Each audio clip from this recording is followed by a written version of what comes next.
بسم اللہ الرحمن الرحیم۔ کتاب کا نام سید عرفان احمد شاہ المعروف نانگا مست مجذوب سرکار، مصنفہ تانیہ خانم صاحبہ۔ عنوان: باران رحمت کی دعا کا فوری قبول ہونا۔ ایک دن دوپہر کے وقت آستانہ عالیہ اویسیہ قصور پر شاہ صاحب کے گرد بہت سارے لوگ جمع تھے، جن میں پیر Sufi Khaksar Sahab, Muhammad Raza advocate, chairman power group of lawyers, Chaudhry Rafi, Muhammad Yasin, Ashfaq Ahmed, Mehr Abdul الواحد، سعید بھولا، محمد یوسف جی ایم، امتیاز علی شاکر کالم نگار اور دیگر شامل ہیں۔ جو بھی آتا گرمی سے بے حال ہو کر کہتا، شاہ جی بہت گرمی ہے اور کئی دن سے بادل آتے ہیں، گرجتے بھی ہیں، پھر بھی بارش نہیں ہوتی، مخلوق گرمی سے پریشان ہے۔ چودھری محمد رفیع نے کہا، شاہ جی ہم بہت پریشان ہیں، روزانہ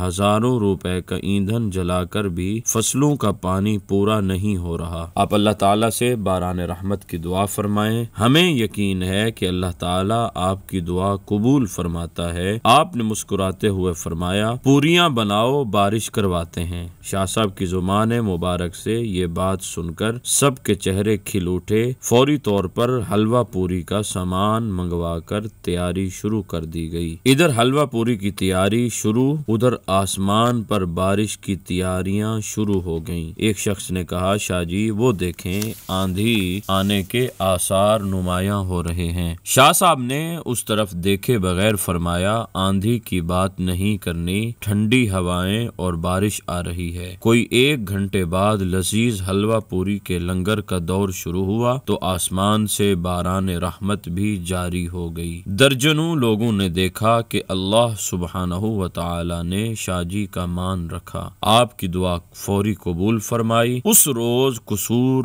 لاہور سمیت مختلف ملک کے شہروں میں ابر رحمت کھل کر برسا، ٹھنڈی ہوائیں چلیں، موسم جو پہلے شدید گرم تھا خوشگوار ہو گیا۔ بے شک جب اللہ تعالی مہربان ہوتا ہے تو اپنے بندوں کی دعائیں قبول فرماتا ہے، ان کے درجات بلند فرماتا ہے، دنیا میں دیگر مخلوقات کی نظر میں ان کی عزت اور وقار اور چرچے بڑھا کر ثابت کرتا ہے کہ وہ اللہ تعالیٰ کس طرح اپنے بندے کے ہاتھ بن جاتا ہے، آنکھ بن جاتا ہے، زبان بن جاتا ہے، کان بن جاتا ہے۔